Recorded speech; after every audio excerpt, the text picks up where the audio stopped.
All right, so we're diving deep today. A triple shooting. Yeah. Harlesden, Northwest London. It's a rough one. A woman in her 40s, she didn't make it. And two men, both in their 30s. One critical, still in the hospital. The other, thankfully, injuries not life-threatening. Saturday night, you think you're safe.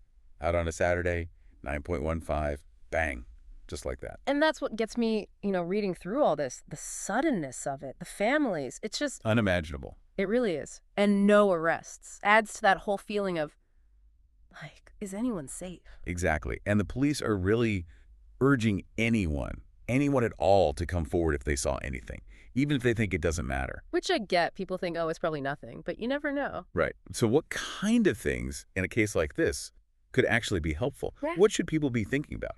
Well, think about it like this. They're trying to piece together a puzzle, right? Okay. So anything that helps them see the bigger picture, a car speeding away, an argument, even if it seemed like nothing at the time, someone acting strange. Or, I don't know, like a description.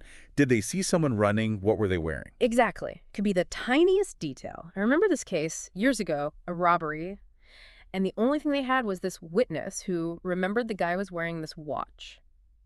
Really specific band. Right. Turns out, limited edition, only a few stores sold it. Boom, they found the guy. Wow. So you never know. And of course, then you have your, CCTV footage. Oh, right. Cameras everywhere. Everywhere. So if they can get footage from a shop, a house, anything nearby, that's gold. Makes sense. And then there's the forensic side. Always fascinating. Okay, so forensics. I mean, we see it on TV, but what's actually happening there? It's like microscopic puzzle solving. They'll be looking at gunshot residue, figuring out the trajectory of the bullets, even examining the soil. Tiny, tiny clues. I never thought about the soil. Oh, yeah. Microscopic evidence can be anywhere.